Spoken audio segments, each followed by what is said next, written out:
pelo sinal da Santa Cruz, livrai-nos Deus, nosso Senhor, dos nossos inimigos, em nome do Pai, do Filho e do Espírito Santo.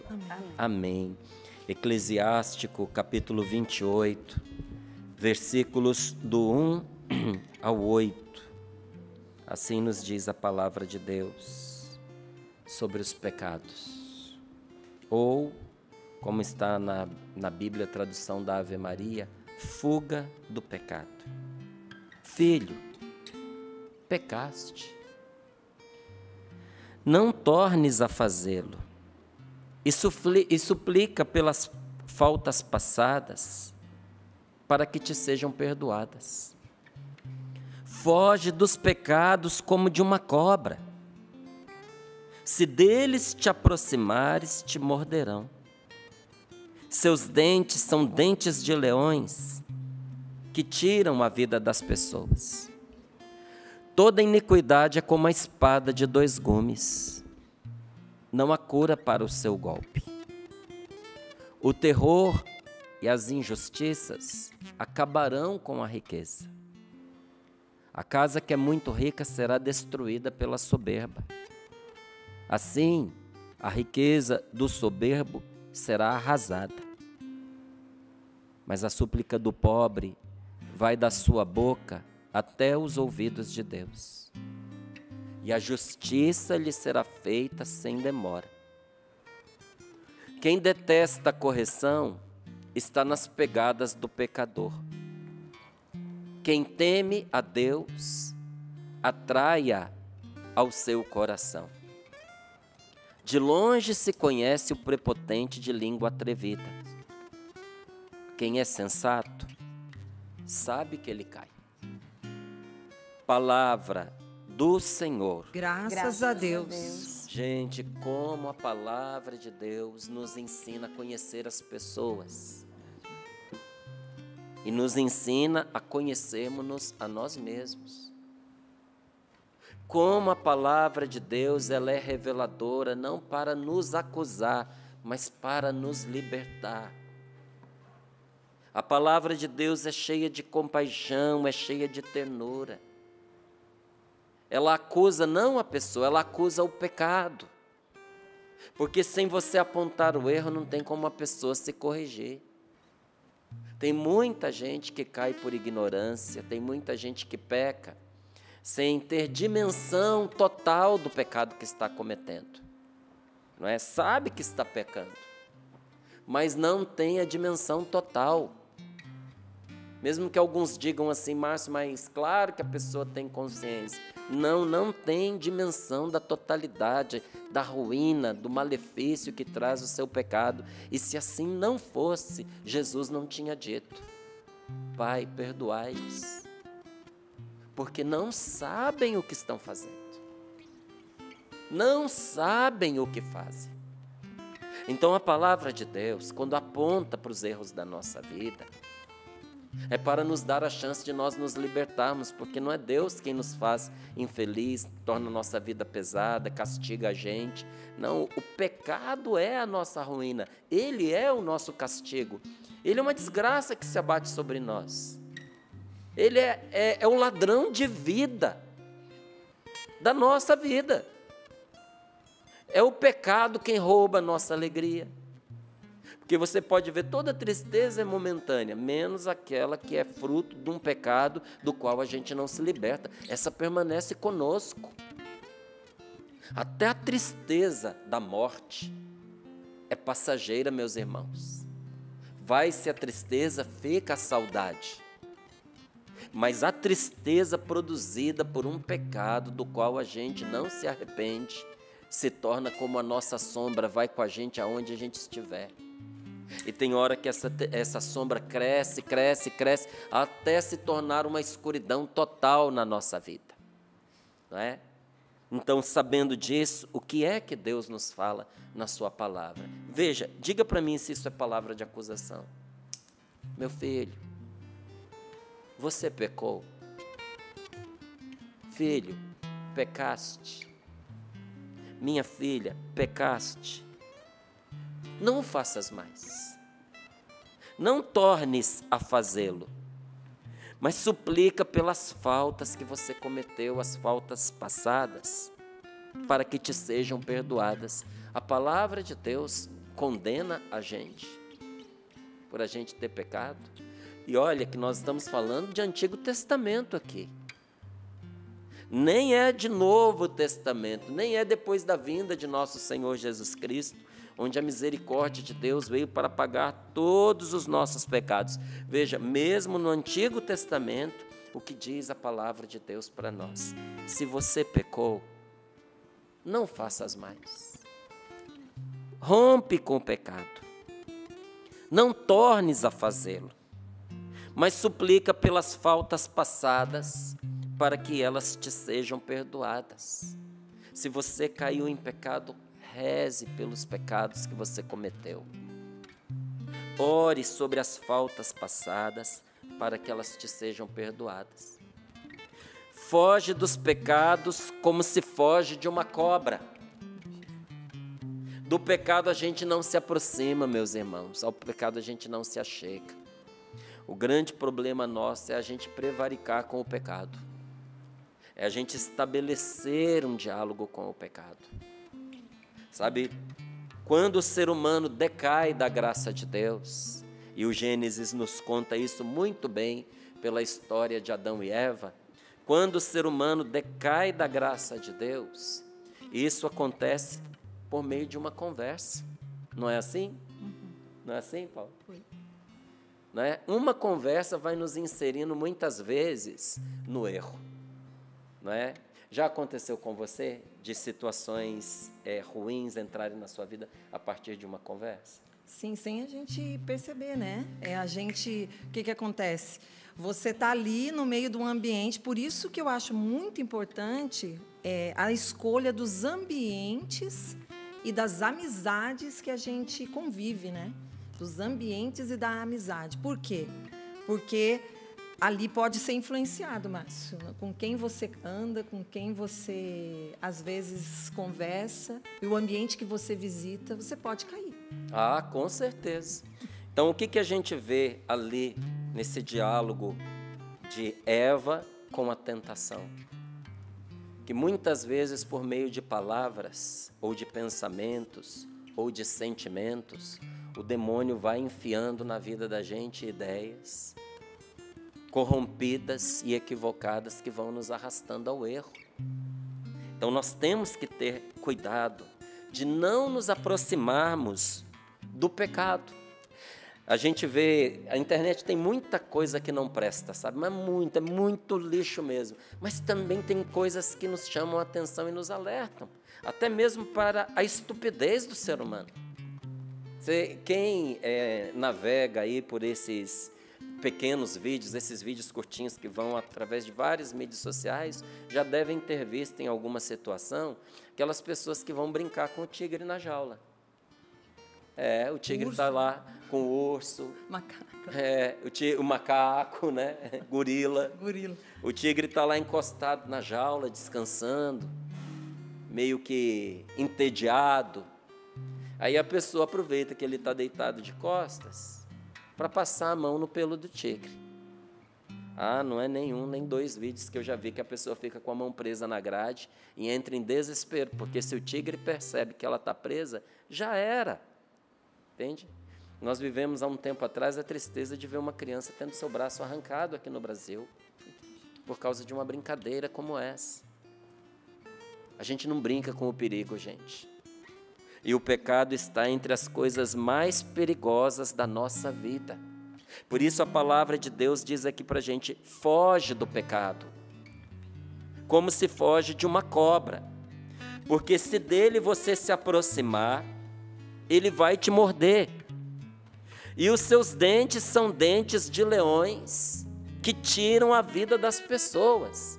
Quando uma pessoa ela é mordida pelo pecado, e aí você viu no testemunho que tudo aconteceu por meio de uma aproximação. É uma conversa, não é? Num momento difícil da vida, numa situação em que a pessoa está carente, às vezes é só a oportunidade de um desabafo. A gente se sente seguro porque isso está sendo feito através de um aparelho. a pessoa nem está ali conosco, através de um telefone, não é? E quando a gente vê, a gente foi mordido pela cobra, a gente foi abocanhado pelo leão, e começa um sangramento. Não é isso que acontece, né? A gente diz isso, é uma analogia, mas acontece um sangramento de alma. A nossa vida começa a escoar de nós, porque fomos feridos pelo pecado. E diz a palavra de Deus, todo pecado que a gente comete é como uma espada de dois gumes, fere quando entra e fere quando sai. O pecado não entra na vida da gente sem nos causar um prejuízo de morte, você está entendendo? Tem pecado que não é mortal, mas o pecado mortal, ele nos fere de morte, vai matando a gente por dentro. E diz aqui a palavra de Deus, que sob a perspectiva humana, não há cura para o golpe produzido pelo pecado. Não é uma coisa que o ser humano sozinho pode resolver, não é um problema que ele sozinho pode curar, não é uma libertação que o ser humano sozinho pode realizar sobre si mesmo. Como assim? Precisa da intervenção de Deus. Quem mergulhou no pecado, sobretudo no pecado mortal, não se liberta se não for pela graça de Deus. Você me permite insistir com você? Você não vai se libertar se não for pela graça de Deus. Por isso que tem gente que sabe que está numa situação difícil, que sabe que está caminhando para o abismo, que sabe que as consequências serão destruidoras, e tem a intenção de se livrar, de se libertar, vai se iludindo com a ideia de que vai conseguir, mas cada vez mais aprofunda o seu mal. Por quê? Porque está sendo prepotente, está sendo arrogante, de achar que vai conseguir sozinho, sem a graça de Deus, se livrar das consequências daquele mal, daquele crime, do pecado que cometeu, como também vai conseguir se libertar das garras desse vício que o arrasta cada vez mais. Por isso a palavra de Deus nos diz, olha, o terror e as injustiças, pecados, acabarão com as riquezas da pessoa. O que a palavra de Deus está nos dizendo? Que o pecado mortal, grave, destrói, acaba com as verdadeiras riquezas da pessoa. E eu não estou dizendo aqui para você de dinheiro, porque nem sempre dinheiro é riqueza. Às vezes, muito dinheiro é miséria. Se você põe o nome de tesouro no dinheiro que você tem, que dó de você. Porque para mim, dinheiro é um detalhe na vida da gente. Um detalhe que faz diferença, Estava vendo um ditado oriental que pergunta assim, qual é a coisa mais pesada da vida? Você sabe qual é a coisa mais pesada da vida? Um bolso vazio. Como é que algo vazio pesa, né? Um bolso vazio pesa. Faz diferença quando a gente não tem o dinheiro para as necessidades da vida da gente? Sim, mas o dinheiro não é o seu tesouro. Não é. A sua saúde é um tesouro. A sua felicidade é um tesouro. E dinheiro pode ajudar a pessoa a ser feliz, como pode ajudar a pessoa a ser infeliz, entendeu? A sua família é um tesouro. E Deus é o tesouro. Deus não é um tesouro, Deus é o tesouro. Agora, quando uma pessoa vai mergulhando num caminho de terror, de injustiças, isso vai acabar com as verdadeiras riquezas da vida dela. Vai ficar vazia. Vai ser uma pessoa sem alma. Esses dias eu vi um vídeo de uma dessas estrelas famosas mundialmente, em que o cara contava ali, de uma forma indireta, sobre um pacto que ele fez com uma entidade espiritual, que ele diz o príncipe daquele mundo, então a gente entende bem que é. Ele conta como é que ele fez para ter toda a fama que ele teve, todo o dinheiro. Ele disse, eu vendi a minha alma em troca disso. Esse foi o trato. Eu daria a minha alma e eu estaria no topo, porque a pergunta que o jornalista fez foi como ele conseguiu permanecer durante anos e anos a fio, cantando ou não cantando, aparecendo ou não aparecendo, sempre no topo como uma referência. Ele falou, foi o pacto que eu fiz. Mas embaixo no vídeo estava escrito aqui, e só restou lamento e vazio. Você olha para o homem e você não vê a alma. A pessoa está falando e está vazia. Gente, é de dar calafrio. Não é que alguém interpretou o cara, não. Eu vi a imagem, eu vi aquele homem vazio, dizendo com tristeza, não tinha alegria, não tinha sucesso, não tinha êxito, não tinha vitória em permanecer no topo. Aquele homem tinha sido completamente destruído. É o tipo de pessoa para o qual você olha e diz, não tem salvação. Porque não há o que salvar. Dizendo do ponto de vista humano, mesmo da gente que tem fé. Aí você olha e diz, só Deus, só por Deus, só Jesus Cristo pode salvar esta pessoa. Então, aqui olha, a casa que é muito rica será destruída pela soberba.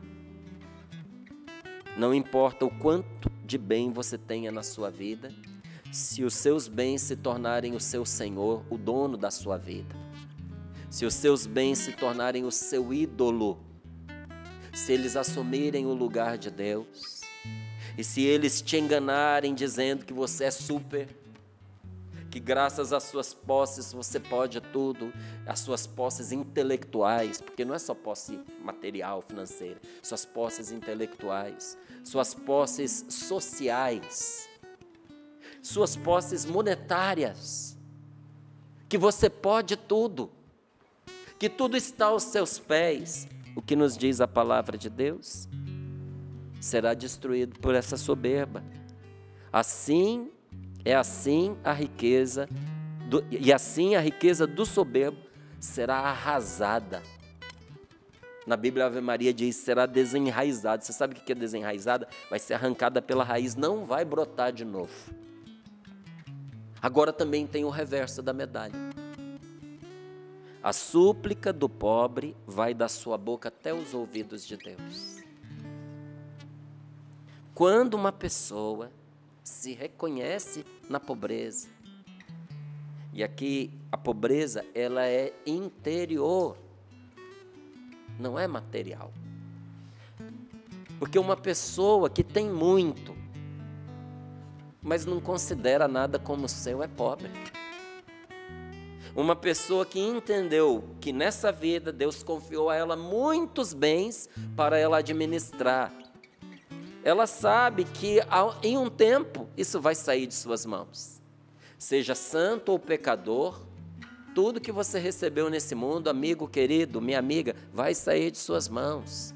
Então, se não permanece com você, se não vai com você para dentro do caixão, na verdade nunca foi seu, esteve emprestado com você. Você, na verdade, é um administrador desses bens, que ficarão para outras pessoas.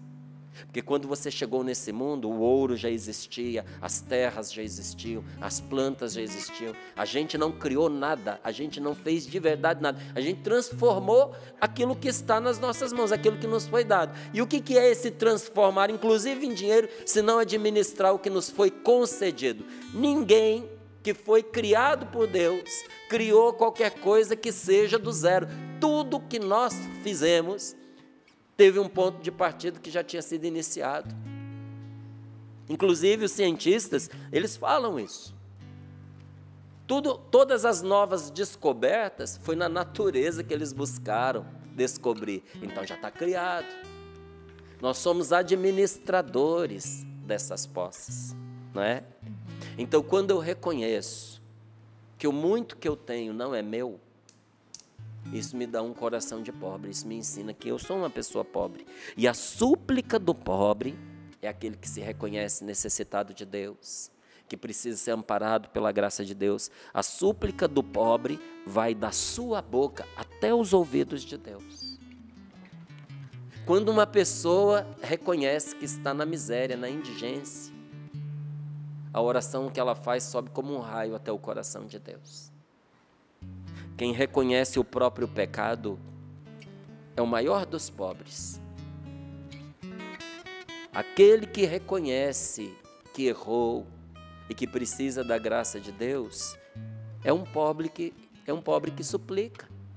E olha o que diz a palavra: a sua súplica vai da sua boca até os ouvidos de Deus, e a justiça lhe será feita sem demora. Que justiça é essa? A sua libertação, a sua salvação. Aí a palavra nos explica: mas quem detesta a correção está nas pegadas do pecador. Quem não se deixa corrigir está a passos largos para o abismo. Quem diz: da minha vida quem sabe sou eu, ninguém tem que se meter comigo. Quem é essa pessoa para poder me dar conselhos? Até alguns pensam a respeito também de Sorrindo para a Vida. Detesto esse programa, esse povo acha que sabe de tudo. Duvido que vivam essas coisas. A palavra de Deus, ela é em primeiro lugar para aquele que prega. Ai de mim, se eu não pelo menos tentar com sinceridade viver aquilo que eu prego. E olha, quem detesta que as pessoas lhe mostrem o que está errado na sua vida para que se corrija, está no compasso do pecador. E o fim do pecador é terrível. Mas quem teme a Deus, quem ama a Deus, quem respeita a Deus, terá sempre uma pessoa para corrigi-lo. Então, quando tiver alguém na sua vida que chame a sua atenção e corrija você, entenda que essa pessoa não está agindo em nome próprio. Deus colocou-a na sua vida para chamar a sua atenção e te corrigir. Onde é que está isso, Márcio? Está aqui, olha. Quem teme a Deus, atraia ao seu coração. Atraia quem? Atrai ela. Ela quem ao seu coração? A correção. Se você é uma pessoa de bem, se você é uma pessoa de Deus, se você é uma pessoa temente a Deus, se você quer o céu, você vai passar a sua vida sendo corrigido, porque Deus sempre vai colocar alguém no seu caminho para te dizer onde está o erro e aonde está o caminho certo. Aí diz a palavra: de longe você conhece o prepotente de língua atrevida, mas a pessoa sensata sabe que ele vai cair. Não se meça com gente prepotente, com gente que acha que pode mais do que Deus, com gente que se coloca acima das pessoas, com gente que julga as pessoas, porque a pessoa ela só passa vergonha e muitas vezes acaba colaborando para a própria danação, né? Diz que uma senhora idosa foi ao médico e começou a dizer para ele: doutor, vim aqui porque o senhor já me acompanha há alguns anos, né? Aí eu queria que o senhor me ajudasse com isso, eu queria que o senhor me ajudasse com aquilo. E o médico foi ouvindo aquilo, foi ficando de saco cheio. De repente ele dá um tapa na mesa e diz assim: minha senhora, sinto muito, mas eu não posso fazer da senhora uma mulher mais nova, de tanto que ela foi dizendo as coisas. Aí ela olha bem para ele, com muita educação e com muita firmeza, e diz: mas quem foi que te pediu isso, doutor? Nunca que eu viria aqui para que o senhor fizesse de mim uma mulher mais nova. Eu vim aqui para que o senhor faça de mim uma mulher mais velha. Pam! E o médico ficou descadeirado, porque na sua prepotência, ele achava que ela estava lá querendo voltar aos seus anos áureos, em que ela exalava a juventude, e ela dizia: não, eu estou aqui porque se eu não me cuidar, eu não vou me tornar uma mulher mais velha. Exatamente. Não é para o senhor me fazer uma mulher mais nova, é para o senhor me fazer uma mulher mais velha. E com muita delicadeza, ela deu uma aula para esse homem, porque foi um prepotente. Diz aqui a palavra de Deus que todo prepotente cai. Eu fiquei maravilhado com o conteúdo dessas páginas aqui, 174 e 175, porque tem um tesouro aqui para nós. E eu digo isso para provocar mesmo você para ler. Porque às vezes a gente encontra pessoas que pagam caríssimo cursos caríssimos pela internet, presencialmente, para não receber 1/1000 do que está aqui em 1 minuto e meio de leitura. Eu marquei, página 175, que é do dia de hoje, o dia 29 do nosso retiro. Dá 1 minuto e meio de ensinamento. Uma pessoa que diga, eu não tenho 1 minuto e meio para poder rezar, ou para aprender algo novo, ou para poder me unir a Deus, nossa, aí você está prejudicado mesmo, aí você está na boca do lobo, né? No bico do corvo. 1 minuto e meio para você descobrir o quê? O que está nessa página? Que quando nós ignoramos as armadilhas, nós nunca saberemos como nos defender. Então, veja, olha, um capítulo inteiro, 3 parágrafos. 3 parágrafos. Veja se o que está acontecendo com a sua vida não é exatamente isso que está aqui nesse primeiro parágrafo, porque o primeiro parágrafo revela a armadilha, uma armadilha que o demônio aplica na vida de todos nós. No segundo parágrafo, nos mostra como é que a gente pode se libertar, mesmo aquela pessoa que se encontra no pior dos estados, na situação assim mais degradante. Está aqui, num parágrafo de 1, 2, 3, 4, 5, 6, 7, 8 linhas. E eu te digo que no começo da minha conversão, foram os ensinamentos dessas 8 linhas que trouxeram as mais preciosas libertações para a minha vida. E a oração que eu estou propondo aqui, de 2 linhas, foi a que me acompanhou meses e meses no começo da minha vida com Deus, da minha conversão. Então, quem chegou ao fundo do poço, qual é a única coisa que pode salvar essa pessoa? Está aqui nesse segundo parágrafo. E nesse terceiro parágrafo, o que você vai aprender? Como destruir essa investida do maligno e fazer com que o mal fuja de você. Porque se você quiser de verdade pisar na cabeça dessa cobra, porque a palavra de Deus nos diz, fuja do pecado como se foge de uma cobra. Se você quiser esmagar a cabeça dessa cobra e bloquear imediatamente a ação do mal, faça o que está neste terceiro parágrafo. Porque veja, para manter uma pessoa escravizada, o que o maligno faz com ela? Que foi justamente a frase do nosso dia. Para manter uma pessoa escravizada, o maligno arruma um jeito de distraí-la cada vez mais. E como é que ele distrai uma pessoa? Ocupando a pessoa daquilo que ela não deve. Ocupando seus pensamentos. Ele a ocupa com pensamentos que não deixam que ela perceba a infelicidade que está a vida dela. A frase foi escrita errada aí no nosso card, tá? Na tela estava errada. Não é que ele não deixa que ela perceba a infidelidade em que a vida dela está. Não, é a infelicidade. Tem gente que está doente de infelicidade e não percebe. Tem gente que está indo no médico fazer tratamento porque não consegue ter alegria, não consegue ter paz, se dopa, se entope de remédio e não entendeu uma coisa. Está sofrendo de infelicidade. Não está encontrando razão para viver. Está vivendo uma vida sem sentido. E o que o demônio faz? Mascara isso, porque enquanto você não der um sentido para a sua vida, e o sentido da nossa vida é Deus, você vai viver doente do jeito que está. Então o tentador, ele faz de tudo para esvaziar qualquer intenção. O demônio faz de tudo para esvaziar qualquer ideia que possa levar você de volta para Deus. Já aconteceu com você? Você queria mudar e de repente esses desejos de mudança viraram fumaça? Quando uma pessoa vem e te diz, olha, procura um sacerdote, se confessa, vai fazer bem para você. Você até ali na hora pensa que pode ser uma boa, depois um monte de sentimento negativo se vira contra essa direção. Olha, quantos de nós que acompanhamos aqui o Sorrindo para a Vida, custou, foi fruto da insistência de quem nos indicou. E você lembra as resistências que você tinha? Alguns até quando começaram a acompanhar, acompanhavam com um desgosto inexplicável.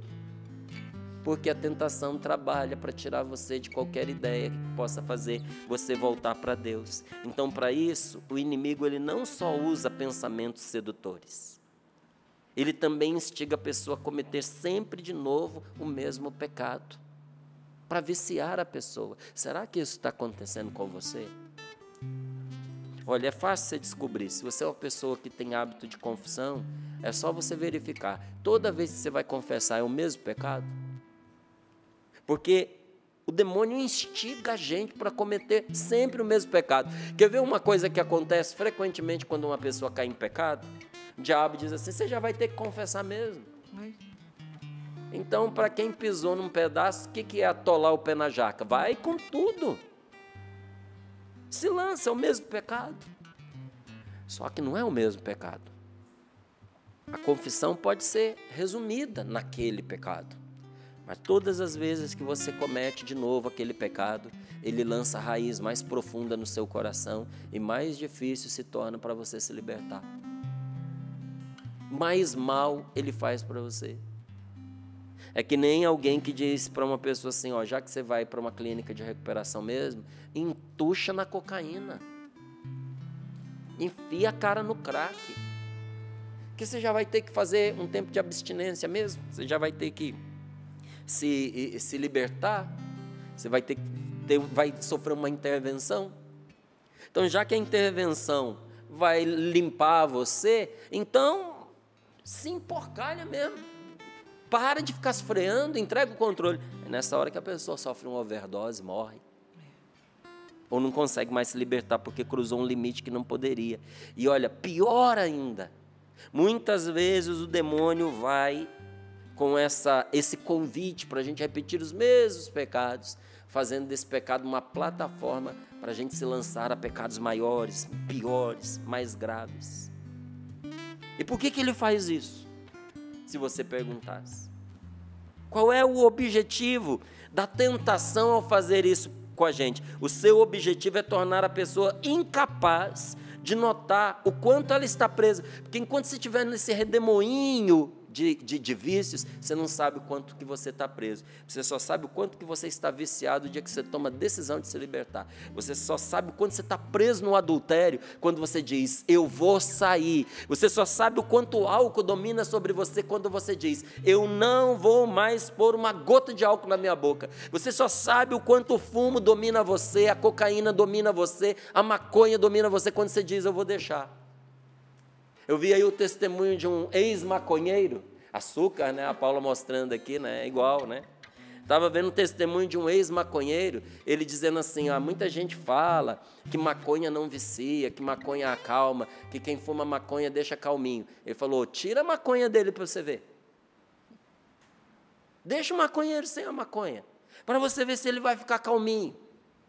É na hora que a pessoa perde aquilo, que ela percebe o quanto que ela estava viciada. Agora, enquanto você estiver enfronhado nisso, irmão, você nunca vai perceber o quanto você está escravizado. Por isso que o maligno ele não cessa de nos cercar dessas oportunidades de nos afundar, para a gente não perceber que a gente está preso e assim empurrar a pessoa ainda mais para o fundo do poço. E assim, ele vai prendendo a pessoa de um tal jeito, de uma tal maneira, que se Deus não a socorrer, ela vai despencando de fracasso em fracasso, de pecado em pecado, até a sua total destruição.